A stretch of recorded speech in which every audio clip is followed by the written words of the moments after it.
时已到。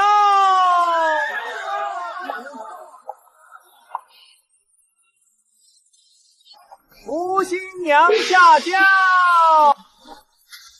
世子，再不扶心腹下轿，过了吉时，入城就不吉利了。等等，我方才替知医师扶绳，不小心扯断了。断了的扶绳最晦气，得重新去店里求一根新的。按京中旧俗，心腹入城前，却要乘花轿在月老庙前求一缕符绳，求姻缘和顺。去取便是，不急这一时。那你替我拿着，别叫旁人碰了。楚恒，钦天鉴定的时辰是4时3刻，此刻起轿，刚好能在吉时前过朱雀门。不过迟片刻，不碍事。只因一句莺莺曾经救过我，万事当前，只要和柳莺莺有关，楚恒永远不急。去告诉谢小将军，要娶我便抬轿来迎，过时不候。住持说断过的符绳不行，需在相谈前重新过火，都怪我手笨，替知意试绳是扯断了。无妨，重新过一遍就是。世子爷，真不能再拖了，符绳是吉兆，吉时也是吉兆，哪一样都耽误不得呀。既然耽误不起，更要换根新的。喜娘，先让人整队，红巾铺好，仪仗归位。哎，好嘞。你也是为了知意好，没人怪你。检查轿杠，再让人去城门看一眼，别到时拥堵。心腹说的也在理，可月老庙的符绳也重要，图个圆满嘛。知意，这才对，你别因为一根符绳就乱了分寸。谢小将军说，4时3刻前必到。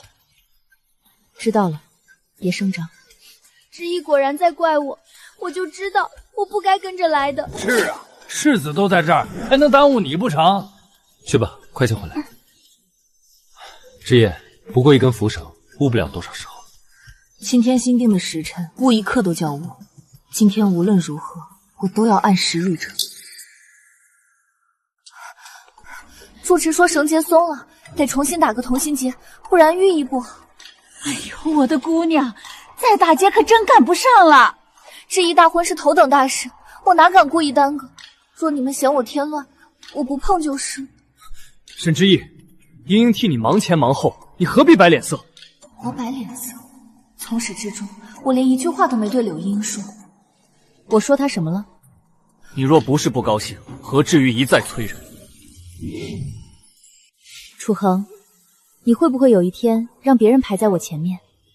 不会，知意，你永远是我最重要的人。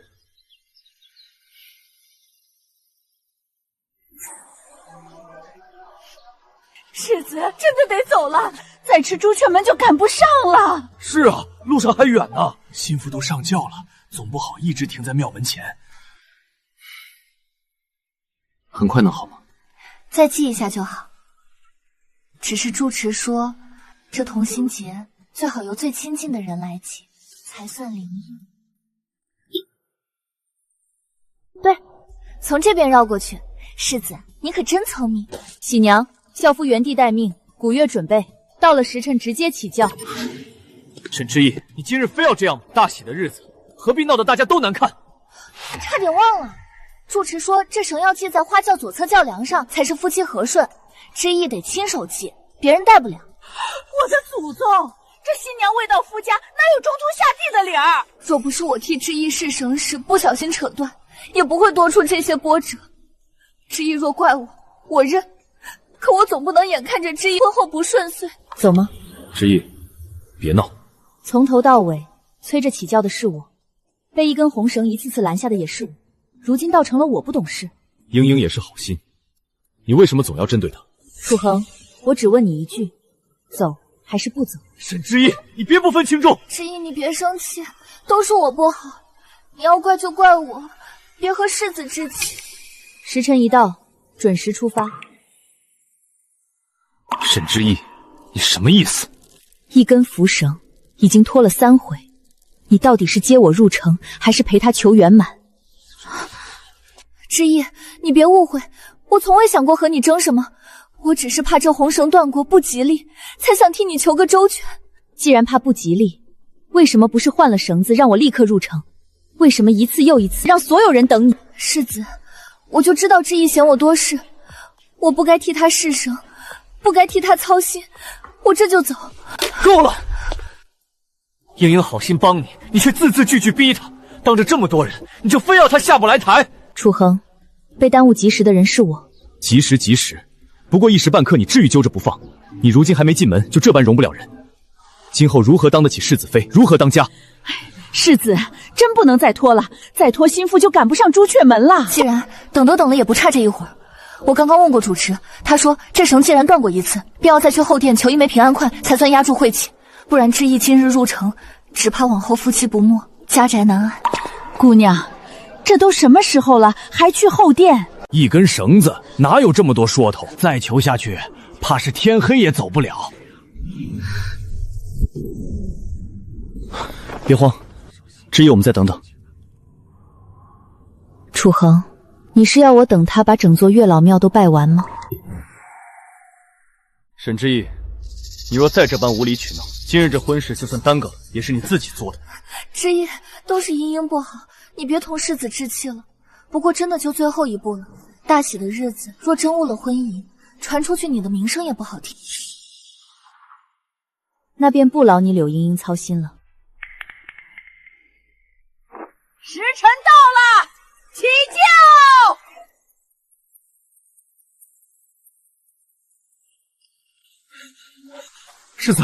世子妃真起轿了，她这是不是真生气了？若沈知意就这么走了，不肯嫁了怎么办？他与我的婚事满京皆知，迎亲队都到了庙前，沈知意不嫁我，还能嫁谁？可世子，眼下都这一步了，您若还不拦着，真叫人把轿抬走。让他去，他既要闹，就让他闹个够。还没进门就敢拿婚仪逼人，若今日我让了，今后沈知恩岂不是事事都要如此？都是英英连累了世子，要不英陪世子去后殿把平安殿取走吧，等知意姐姐气消了，我再向知意赔罪。不必，你在这等着，我去取。放心，与你无关。沈知也不会走远，无非是闹脾气，去前上等我吼。姑娘，咱真这么走啊？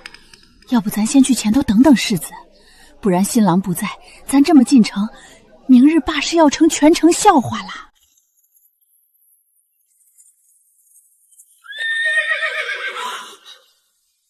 谢小将军，谁说新郎不在？这不是来了吗？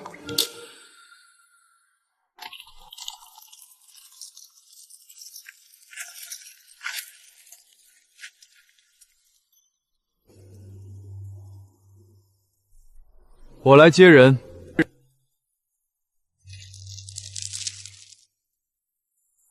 沈小姐，我来的不算晚吧？谢小将军，这可不是闹着玩的。姑娘今日是和永宁侯府结亲，您若这时候来接，楚家怪罪下来。谁说他今日一定要上楚家的花轿？只问你一句，还走不走？这一天从清晨到此刻，终于有人问的是我的意思，而不是让我顾全大局。走。换仪仗，护轿入城。姑娘，您真想清楚了，这一走可就真没回头路了。想清楚了，不用回头。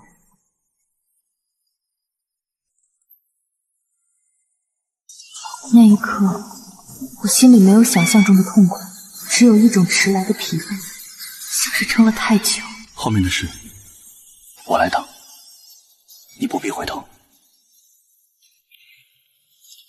前头会遇上他们，你若不想见，我让人绕路。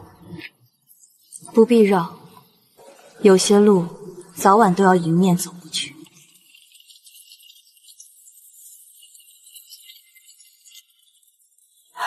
姑娘，是世子。他竟然连自家的花轿都认不出来。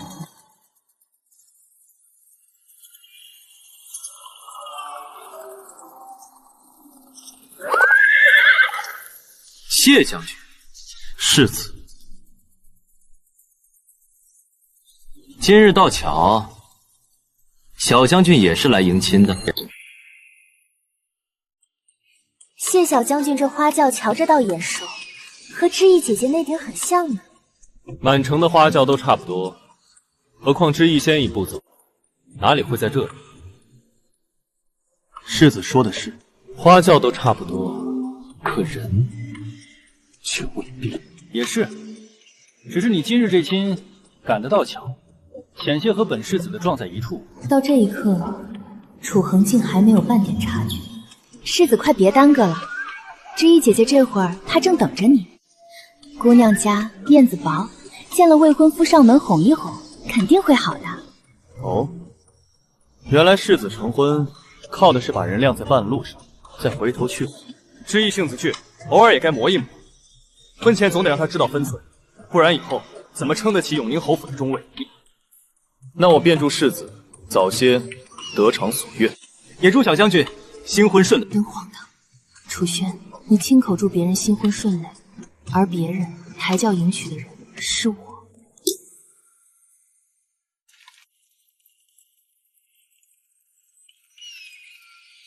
听见没有？是他自己说的。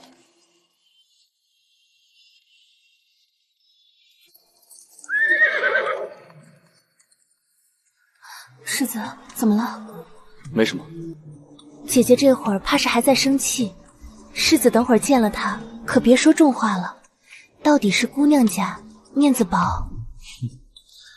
他若真知道自己面子薄，方才就不会当众给我难看。姐姐也是等了太久，才会患得患失。她既想嫁我，就更该知道分寸。今日让她先去前头等着也好，免得她总以为闹一闹我就会顺着。姑娘，咱们这是去哪儿？真跟着谢小将军走啊？这要是进了城，可就没有回头路了。永宁侯府若是发难，可怎么收场？本来也没什么路可回头，收不了场，那便不收。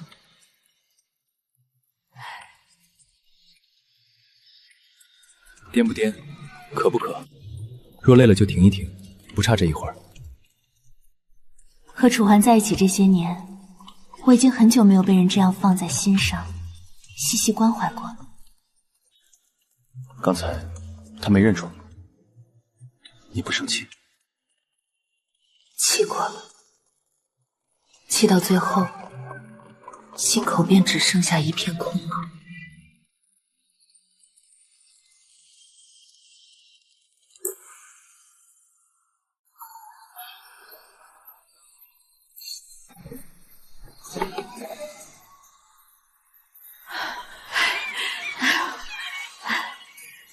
姑娘，谢家这边当真都安排妥当了，早备好了。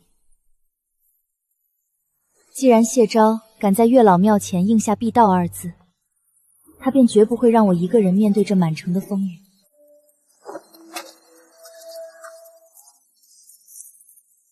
到了。轿子里当真是沈家姑娘？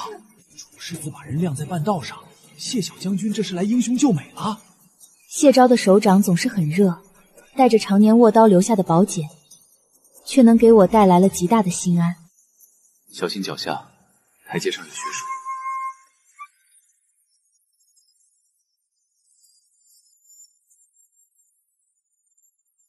好孩子，别怕。进了这道门，以后咱们就是一家人，有我老婆子在，没人能叫你受今日这样的委屈。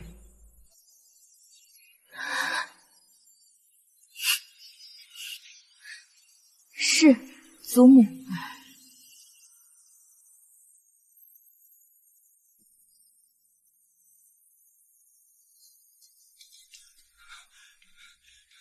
少爷，不好了！楚世子带着人往这边冲过来了。你若不想见，我去打发他。不见。原来真正放下是这样简单，不是质问，不是非要他给一个说法，连回头看一眼都觉得没有必要。那就不见。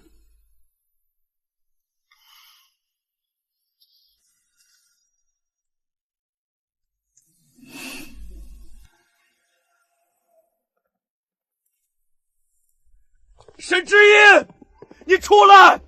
你给我出来！我们把话说清楚。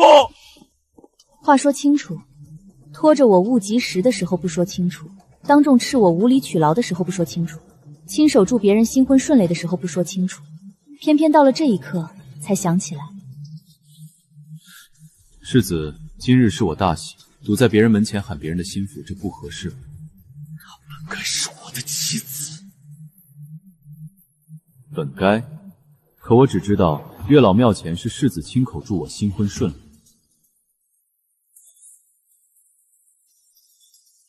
谢昭，故意的。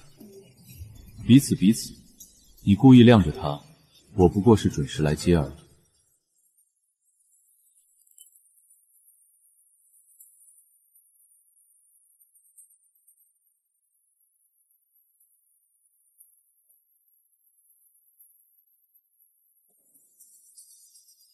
走吧，别误了吉时。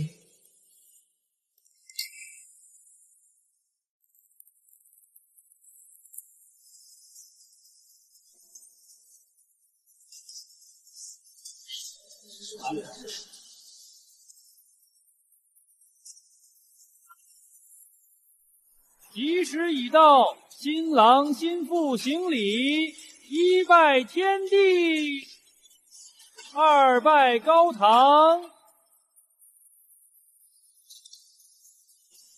夫妻交拜。那一刻，我心里突然生出一种奇怪的安心。终于有人站在我身旁，没有让我一个人去应付满堂的目光，也没有让我无尽的等待。一程送入洞房。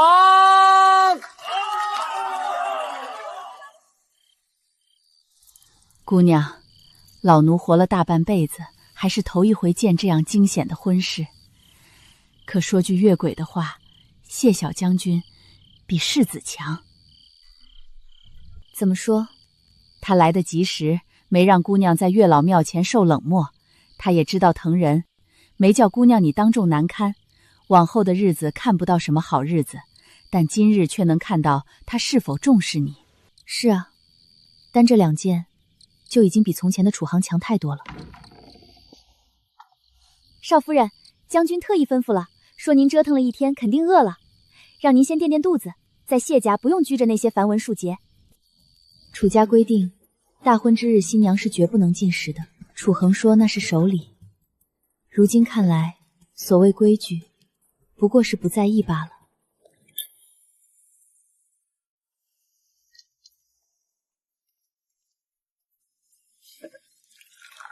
你不累？规矩如此。我这儿没那么多规矩，今日折腾了一天，累坏了吧？别怕，我既把你接回来，就不会让你后悔。这一句比楚衡以前说过的任何誓言都要轻，却比任何誓言都要稳。谢昭，今日这一步，你想清楚了吗？想了很久。若你现在后悔，我也给你留了退路；但若你不后悔，从今以后你就是我的妻子。旁人再想欺你，得先问过我手里的刀。我的心口像被冷了太久的人，终于靠近了火堆，也仿佛有温热的泉水一点点涌出。我不后悔。那就好。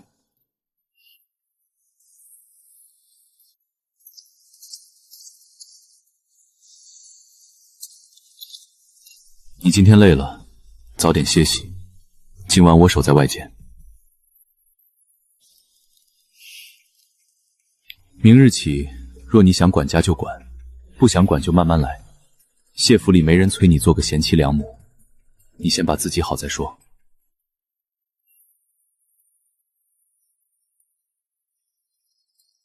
楚衡以前总是对我说，要我懂事，要我顾全大局，要我做一个合格的世子妃。而谢昭却对我说，你先把自己养好。只这一句，就已经胜过了楚衡千言万语的敷衍。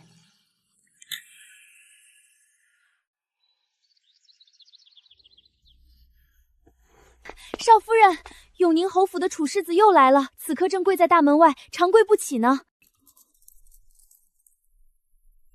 不敬。你若不见他，他怕是会去搬救兵。将军，少夫人，沈尚书和沈夫人也来了，这会儿正和楚世子在大门口对峙呢。爹娘也是，昨天发生了这么大的事，他们必然要楚家讨个公道。别慌，我陪你出去。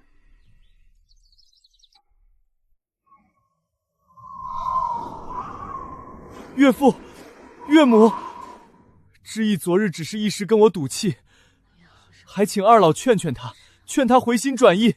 我保证以后。岳母，我只是……谁是你岳母？我沈家如珠似玉娇养大的女儿，你也配作践？伯母，那真的只是个意外，我只是想……你只是想让他等你求完那什么同心结。我的女儿在大街上受冻，你却陪着别的女人在庙里求圆满。楚世子，我沈渊的女儿不愁嫁。既然你永宁侯府觉得一根破红绳比我女儿重要，那这门亲事就此作罢。我们两家往后也不用再来往了。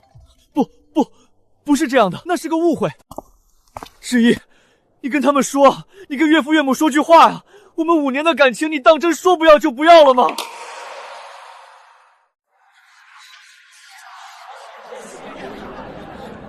知意，我求你，只给我半刻钟，让我把话说完。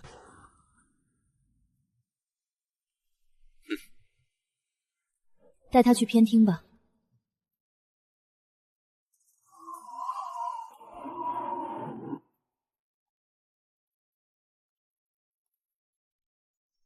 知意，你瘦了。若世子特意进来只是为了说这个，那现在可以走了。那日的事是我不对，我没想到你会真的走。你不是没想到，你只是觉得我等了你5年，所以就算你一次次让我让步，一次次当众护着柳茵茵，我也还是会像个傻瓜一样在原地嫁给你。知意，你听我说，事情不是你想的那样。我不想听。我和茵茵不是你想的那样。那是哪样？他一句符绳断了不吉利，你就让我延误吉时；他掉一滴眼泪，你就说我容不得人。我后悔了，我真的以为你永远都会在。世子，这世上没有谁活该站在原地等你永远想明白。如果那天在月网庙前，我回头拦你，你会留下吗？楚恒，没有如果了。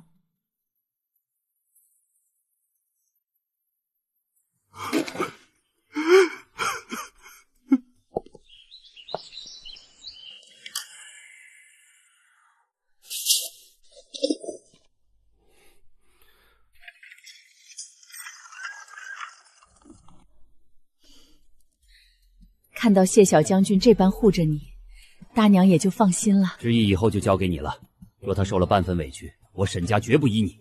岳父岳母放心，谢昭定视之意如珠如宝，绝不叫他受半分委屈。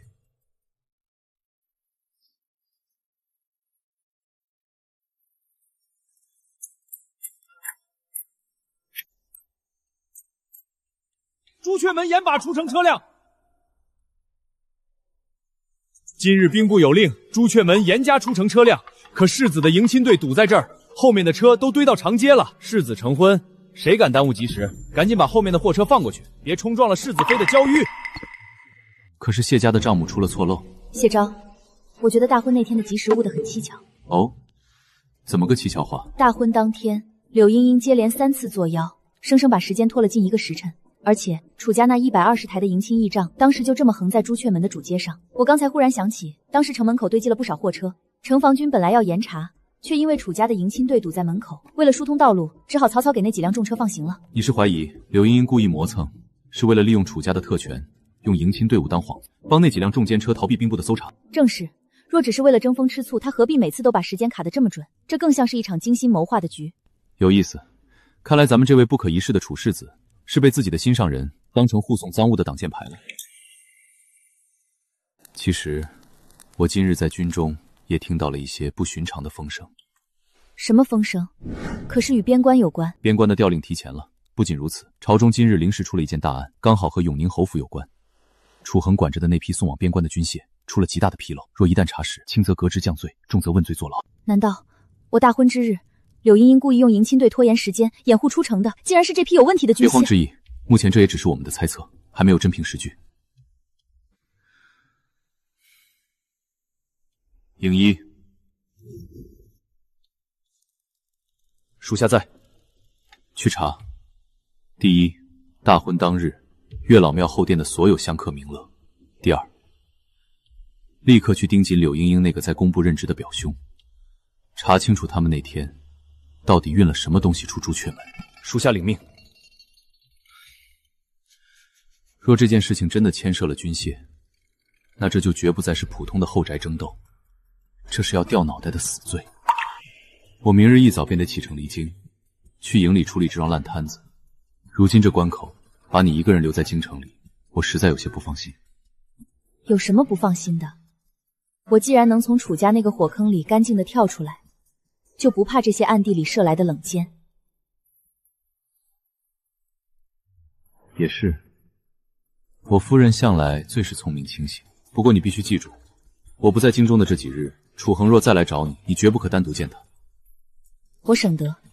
这军械案一旦闹大，楚恒在绝境之下，怕是会负。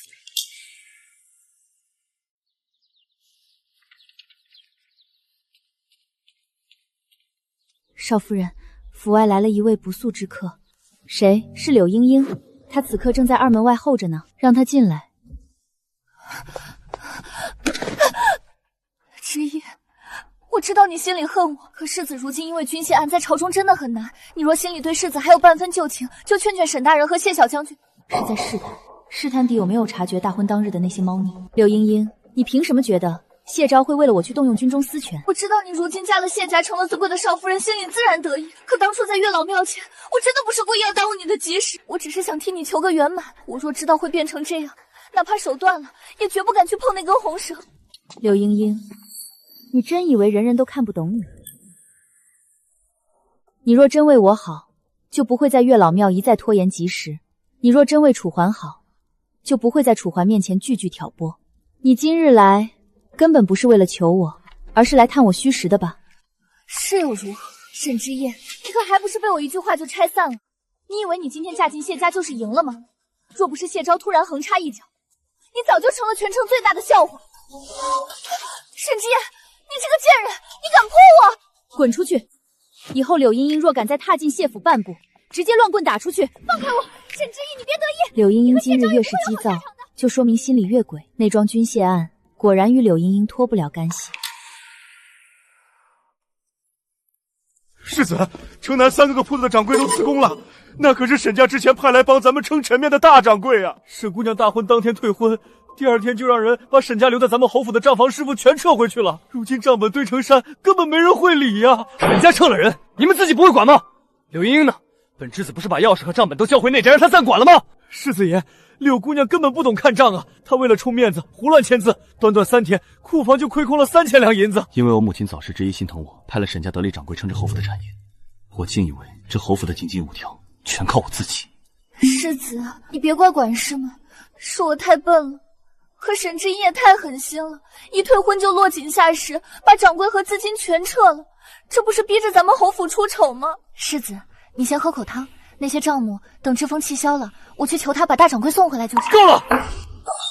去求他？事到如今，你凭什么觉得他还会帮我？柳茵茵，除了哭，你还会什么？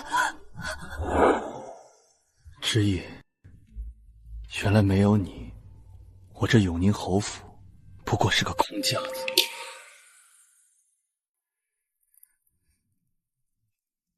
少夫人，大婚那日的事查清楚了。大婚那日，月老庙后殿到底有什么人？大婚那日，月老庙后殿确实有另一批人潜伏。柳茵茵借口去求平安扣，实际上在后殿密会了工部任职的表兄柳成。钱庄的流水可有异动？属下顺着线索查了永宁侯府名下的一家钱庄，就在大婚当日4时3分，有人用侯府的印证秘密提走了5万两白银。5万两，这绝不是买几件首饰腌制的数目。黑市那边呢？可有大额交易？黑市那日刚好有大批金铁流入，交易的金额刚好是5万两，去向直指柳城。43克，大婚吉时。我明白了，钦天监定的吉时是43克，他们定在这个时间段，因为那是全城金吾卫换坊的唯一空档。楚家120台的迎亲仪仗庞大雍容，堵在朱雀门的主街上。柳茵茵一再拖延，就是为了让迎亲队封锁街道，让城防军无法仔细搜查。少夫人是说，他们利用迎亲队伍做掩护，是为了让运送黑市货物的马车顺利出城。5万两白银，若是在黑市，能换到什么？金铁武器。少夫人，5万两白银，足够换取整3车丝铸的金铁武器。私造军械，暗运出京，这可是抄家灭族的大罪。柳茵茵还有她背后的柳家，是在给永宁侯府布一个惊天的死局。必须尽快拿到柳家谋逆的铁证。影一，不能打草惊蛇，我们要引蛇出洞。少夫人，请吩咐。你立刻派人在京城的各大黑市放出风声，就说谢小将军在城外截获了一批来路不明的重货。属下明白，属下这就去办。表哥干的事，万一被谢昭那个疯子查出来，我全完了。不行，绝对不能让他们找到那批货。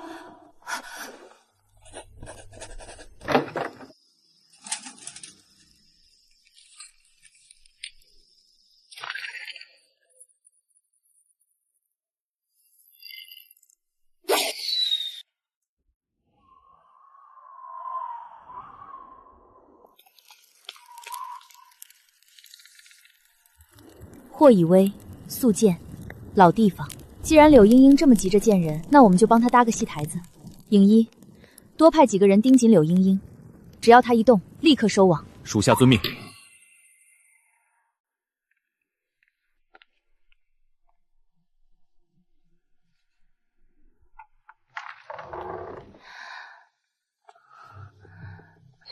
你急急忙忙叫我来干什么？现在外面风声这么紧。表兄，谢昭那边已经查到那批重货了，要是让他查出是我们用永宁侯府的钱庄洗的钱，我们可都得死啊！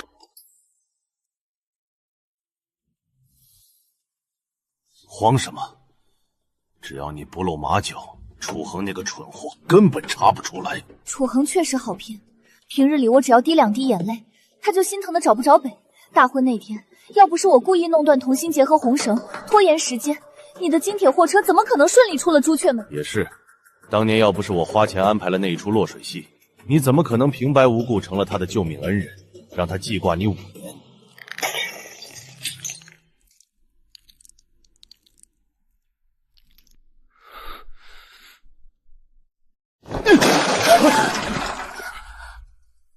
柳茵茵，你一直在骗我！世子，你怎么会在这里？你这个毒妇！你毁了我的婚事，毁了我跟知意的5年！既然你都听到了，那今天就留不得你了。世子小心！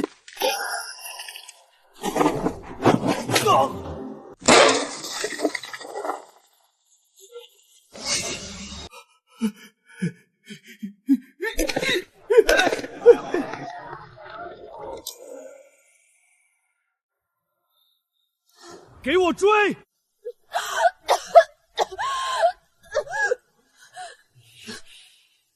为什么我楚恒待你不薄？你为什么要这么害我？待我不薄？楚恒，你少在这里自欺欺人了。你不过是把我当成彰显你世子仁义的玩意儿，你心里真正装的只有沈之意那个贱人。我就是要看着你失去沈之意，我就是要让你也尝尝一无所有的滋味。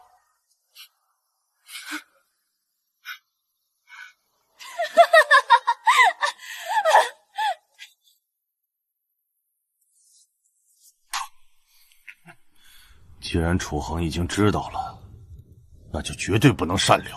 谢昭不是在城外死咬着我们不放吗？把这个伪造的通敌账本悄悄塞进谢昭的军营营帐里。我要让谢昭背上私通敌国的死罪，永世不得翻身。属下遵命。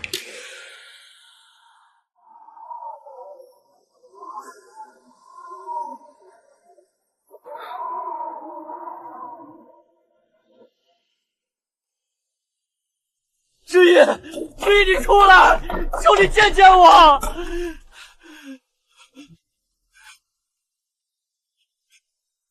知意，我全知道了。知意，柳莹莹是假的，当年的救命之恩也是假的，是我眼瞎，是我混账。知意，我真的错了，你原谅我好不好？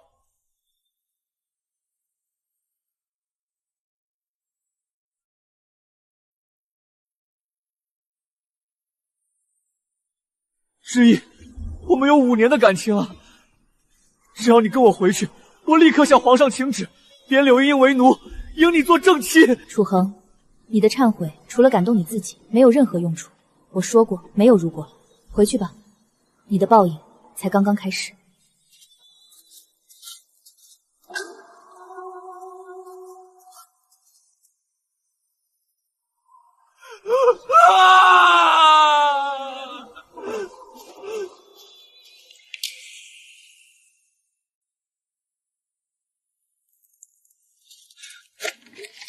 将军，这些全是生锈的废铁，要是这批劣质军械送往边关，将士们拿什么御敌？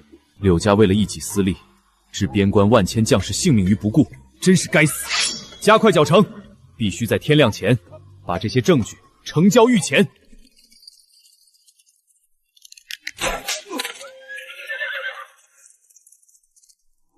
有埋伏，列阵，保护证据。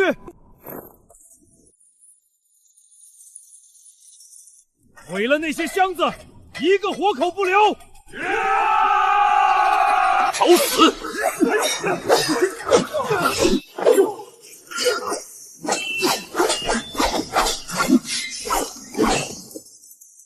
将军当心后面！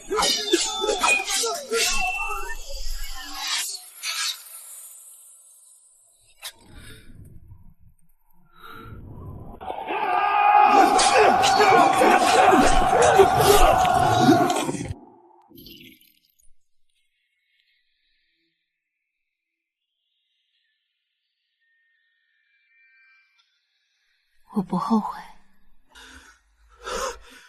可是，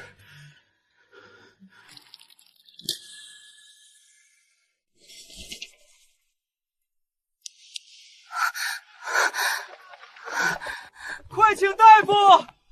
少将军重伤。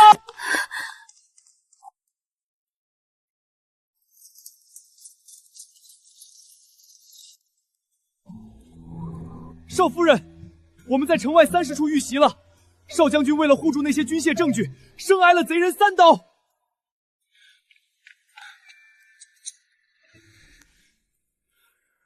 5年前，谢昭在边关受重伤，也是这般九死一生吗？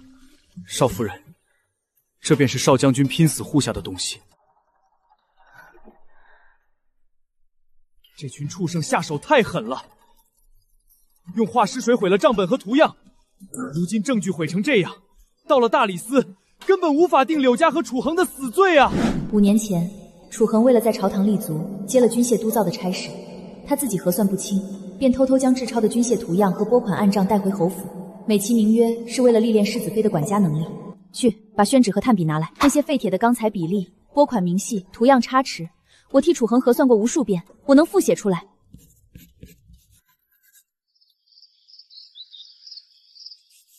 柳家，楚恒，你们的好日子到头了。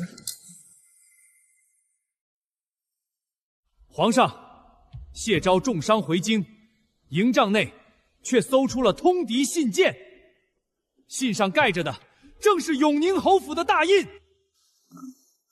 皇上开恩，皇上开恩啊！大理寺卿方正听旨，立刻查封永宁侯府与谢府，将楚恒下狱。臣领旨。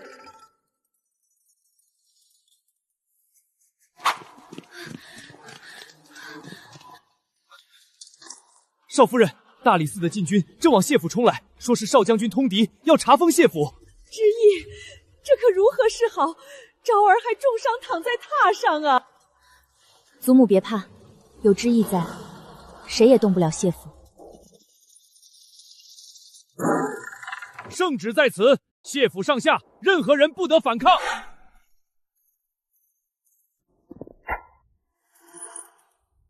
谢夫人，本官奉旨搜查谢府，还请夫人配合，交出通敌要犯谢昭。方大人，我夫君昨日在城外为国平叛，身负重伤，如今正躺在榻上，生死未卜。大人不查国贼，倒来拿有功之臣，莫不是大人这大理寺卿是跟那通敌的贼一起买的？沈之言，你休要口出狂言！来人，给我搜！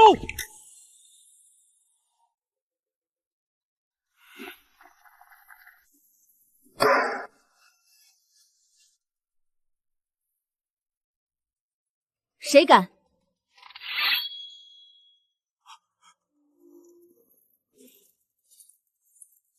谢夫人，你这般阻拦，难道是要抗旨不遵吗？抗旨？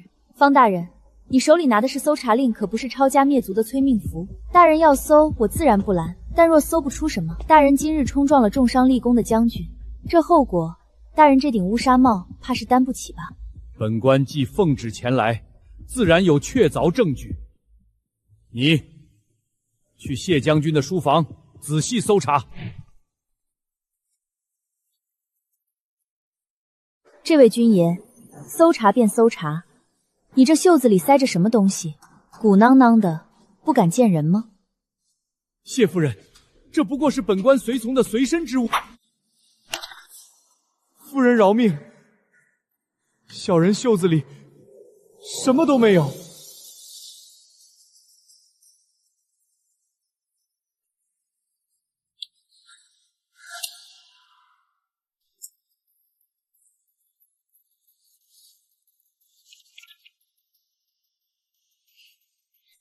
方大人，这就是你说的搜查？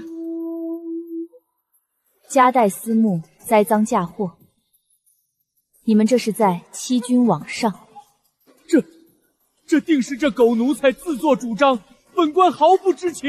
既然方大人连自己手下的人都管不好，那这案子就不劳大理寺卿费心了。影一备教，入宫。我要进宫，面圣陈情。夫人不可啊！御前无小事，若无圣上特宣，您这无异于强闯进宫告御状啊！真正的内奸是谁？柳家又是如何偷梁换柱、私造军械？这所有的铁证，此刻都在我手里。方大人若是不信，大可与我一同到御前分说，看看皇上最后是要治我强闯之罪，还是要治你勾结通敌之罪。完了，柳家完了，我也彻底完了。小翠、更衣、影衣，护送我入宫。宣靖远将军夫人殿前觐见。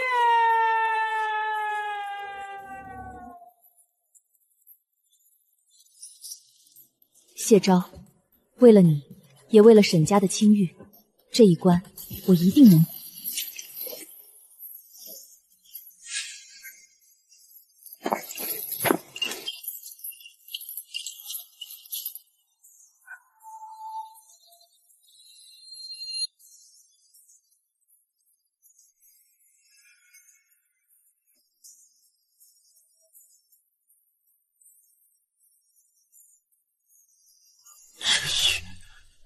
看什么看？快走！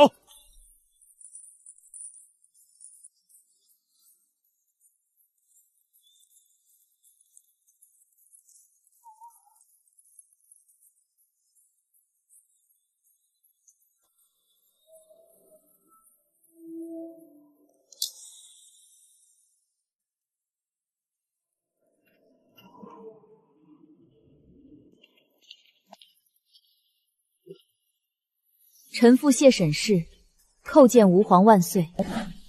臣父今日进宫，是为夫君谢昭洗清通敌冤屈，更为我大进香山，揭露柳氏一门偷换军械、私铸兵器，意图谋反之大罪。呈上来。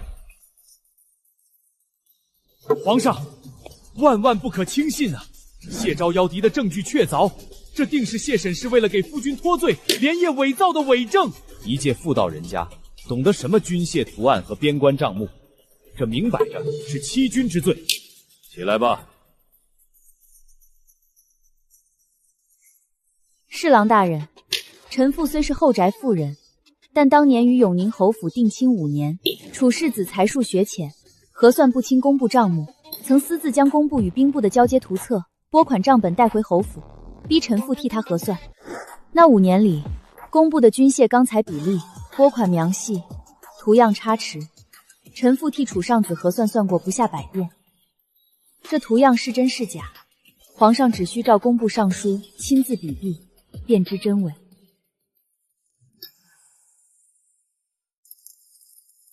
柳家当真是朕的好臣子，在朕的眼皮子底下偷梁换柱，好手段。皇上圣明，这些账目皆是谢沈氏的一面之词，并无扒人对证，如何能定柳家的重罪？万一是有心人刻意模仿，故意栽赃，也未可知啊！王大人这话的意思是说我沈之意能未雨绸缪，凭空编造出涉及兵部、工部和黑市的3方大额流水，我还能无中生有，精准地画出被柳城替换的图样。谁知道谢小将军是不是早有准备，暗中让你户部尚书沈渊求见皇上。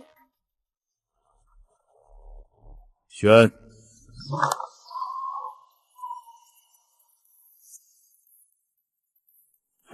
臣沈渊参见皇上。沈爱卿，此时并无传召，你来御书房做什么？臣特来为小女做保。沈尚书，你这是任人唯亲。那谢昭如今是你的女婿，你自然帮着他说话。皇上，这是户部近3年来调破京铁的绝密底档。王大人说臣女伪造证据，臣女呈上的账册里清楚地记录了上个月15，兵部有一笔3万两的军械损耗。敢问王大人，这笔数额巨大的损耗，兵部的内账入库了吗？这自然是正常损耗，兵部早有记录。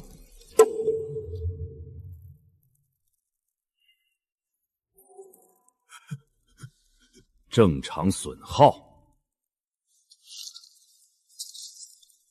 你们兵部和工部暗中勾结，把京铁换成废铁送往边关，这叫欺君罔上，这叫通敌叛国！皇上饶命！皇上饶命啊！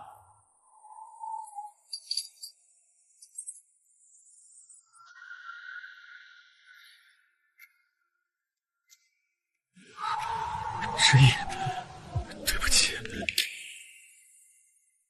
皇上饶命！是柳城，都是柳城指使的，微臣只是一时糊涂，受了他蒙蔽呀。柳城利用柳莺莺在楚家的便利，偷盖了楚世子的私章，伪造了提货文书。大婚那天，他们就是趁着迎亲队堵死朱雀门的混乱，把那批替换下来的废铁运出城去销毁的。传旨，柳城通敌叛国，斩立决，柳家满门抄斩。王岳等涉案官员一律下诏狱，由大理寺步行严查到底。陛下饶命啊！臣是冤枉的。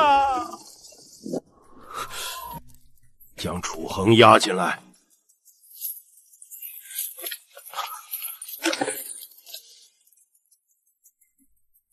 罪臣在。楚衡，你身为永宁侯世子，监管军械却耽于女色，险些酿成我边关大祸。念你未曾参与主谋，免你死罪，但死罪可免，活罪难逃。即日起，削去楚衡世子之位，贬为庶民，流放3000里。罪臣楚主隆恩。这个原本属于自己的珍宝，如今却成了旁人的妻子。谢昭截获证据有功，虽被贼人诬陷，但其忠心可嘉。谢沈氏，你孤身入宫，有勇有谋，替夫洗冤，揭露反贼，更是大功一件。朕今日便正式册封你为1品诰命夫人，赐黄金1000两，锦缎100匹。臣妇叩楚皇恩。之意，你今日的表现真是让为父刮目相看。5年前你为楚恒隐藏锋芒，今日你终于为自己活了一回。若没有父亲带来的调拨抵当，知识在殿上也是孤木难支。傻孩子，沈家永远是你的底气。去吧，别让他等急了。之意，你怎么下床了？伤口若是裂开，可怎么好？不碍事，我来接我的一品造敏夫人回家。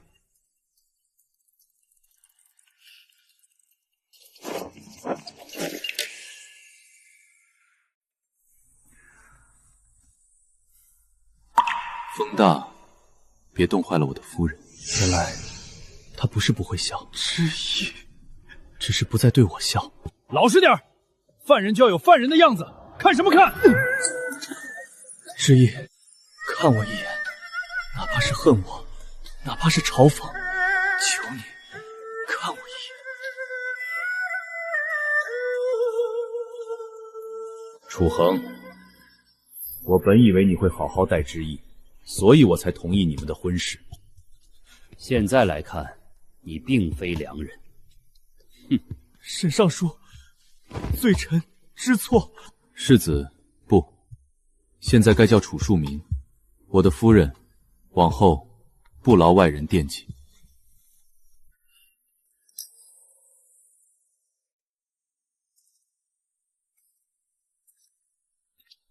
谢昭，小婿在，还请岳父大人赐教。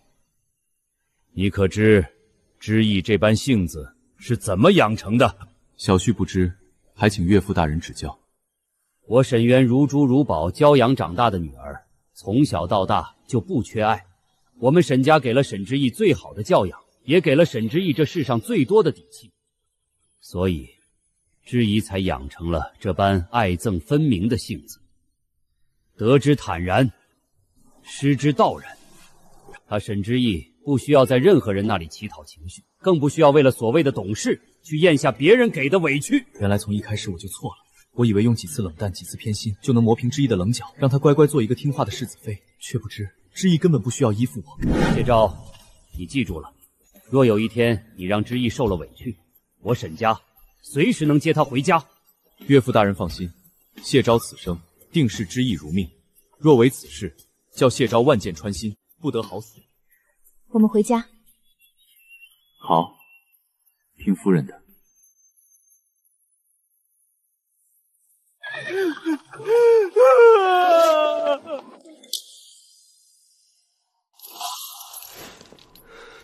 因为不缺爱，所以他敢爱敢恨，更有底气随时收回爱。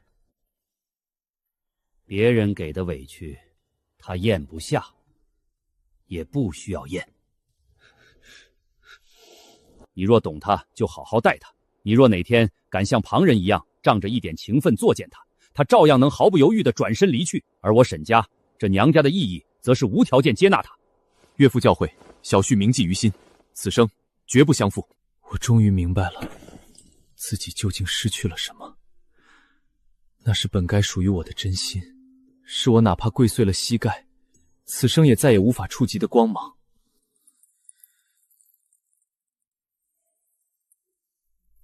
外面冷，我们回家吧。好。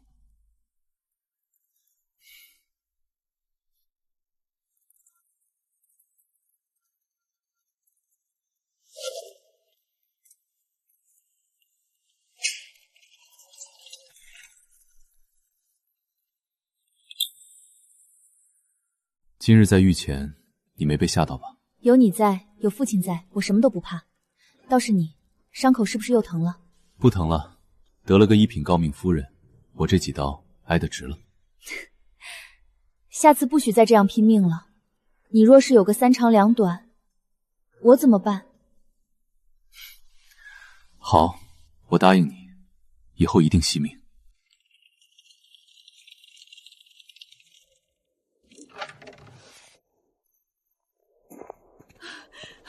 回来就好，平安回来就好。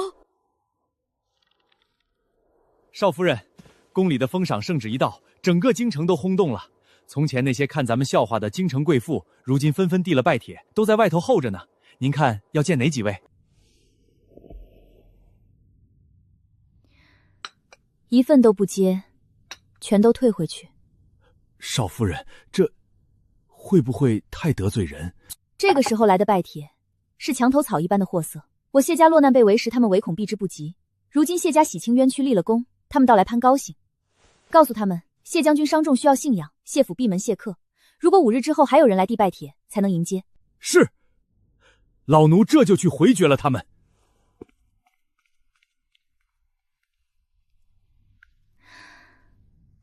这便是我要的底气和痛快。砸死这些通敌叛国的狗汉奸！不要脸的卖国贼！我不是反贼，我是被冤枉的，放我出去！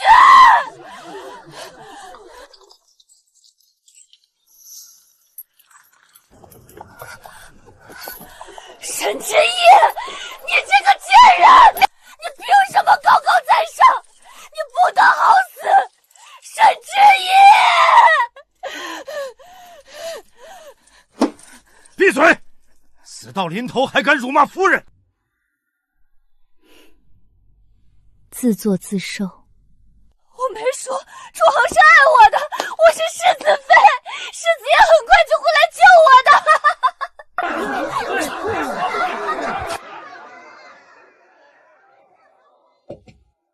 恶人有了恶报，这场荒唐的闹剧也是时候收尾了。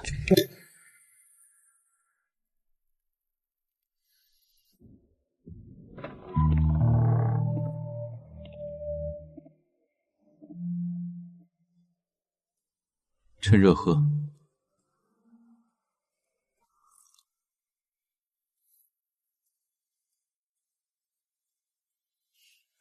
谢昭，我想去一趟大理寺监牢，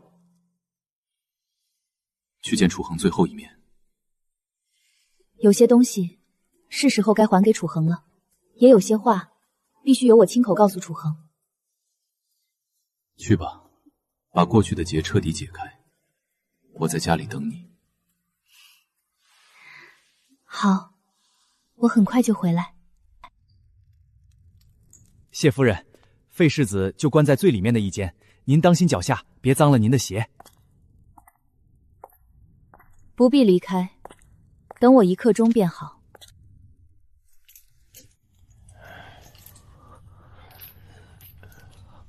之意，真的是你，你来看我了。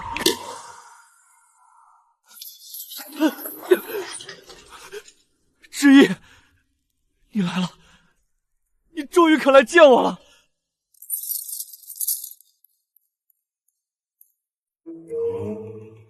是啊，我现在是个废人，是个流放的罪人。我这双脏手，哪里还有资格碰你？我今日过来，不是为了坐在这里，听你楚征自怨自厌的。之意，我知道我罪有应得，爵位没了，家没了，我失去了一切，我也认了。可我这几日，整夜的合不上眼，我只要一闭上眼睛，脑子里就全是月老庙前漫天大雪那一幕。之意，我只想问你最后一句：如果那天在月老庙我不让花轿停下，如果我当时就回头拦住你，没有去陪柳莺莺求那根该死的平安阶，你会不会留下来？我们是不是还能像从前一样，好好的做夫妻？这是楚恒心里最后一点自欺欺人的执念。他以为，只要他大婚那天没犯那个错，我就一辈子都还是他的附庸。这是那枚平安扣，你还留着它，对不对？之意，你心里果然还是有我的，你忘不掉我们那5年。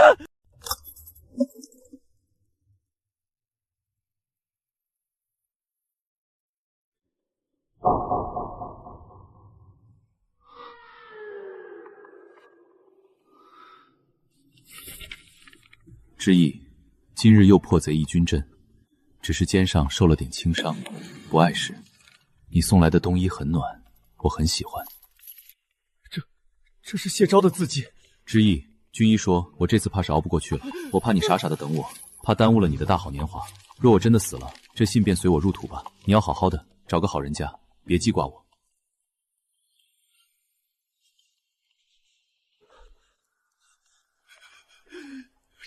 这到底是什么意思？这些信为什么会在你这里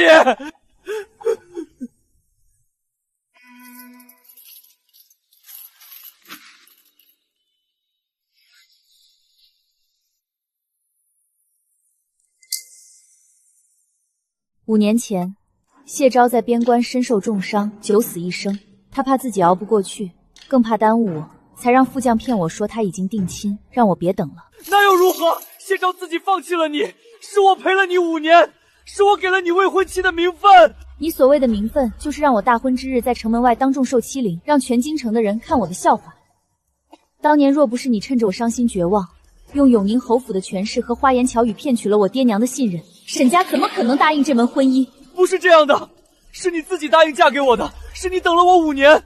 沈之意，你心里要是没有我，怎么可能等我这么久？我等你5年，是因为我信了你当年那句之意，你永远是我最重要的人。可你呢？你仗着我别无选择，便觉得我非你不可。你肆无忌惮地践踏我的底线，放任柳莺莺一次次羞辱我的时候，你可曾想过我是你名正言顺的妻子？我是真心想娶你的。真心？楚玄，你娶我，不过是需要一个听话大度的木偶替你打理破落的侯府，好让你毫无后顾之忧地去疼惜你的柳莺莺罢了。怎么会这样？怎么会这样？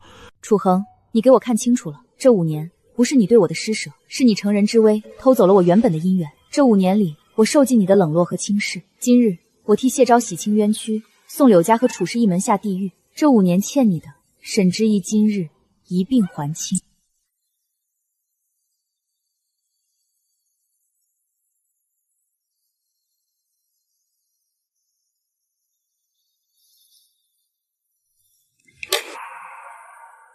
不欠了？你说你不欠我的了？原来在你的心里，我一直都只是个无耻的小偷，一个乘虚而入，最后还把至宝当成草芥的蠢货，是不是？不，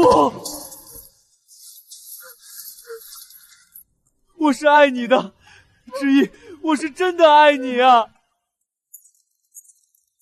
之意，我错了，我真的知道错了，你把这5年还给我好不好？求求你，你让我做什么都行，你别不要我。楚恒，带着这些信，去流放的3000里路上，在漫天风雪里，慢慢的看吧。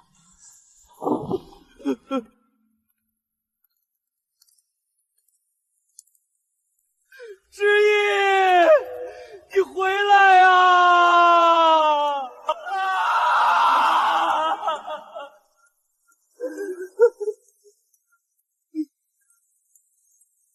对不起，之意，对不起。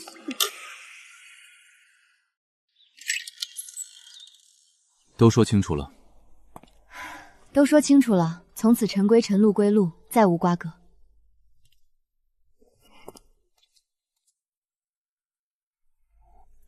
放下了，心里可还觉得委屈？不委屈，看清了执念，反而觉得以前的自己有些傻。以后我绝不给夫人受委屈的机会。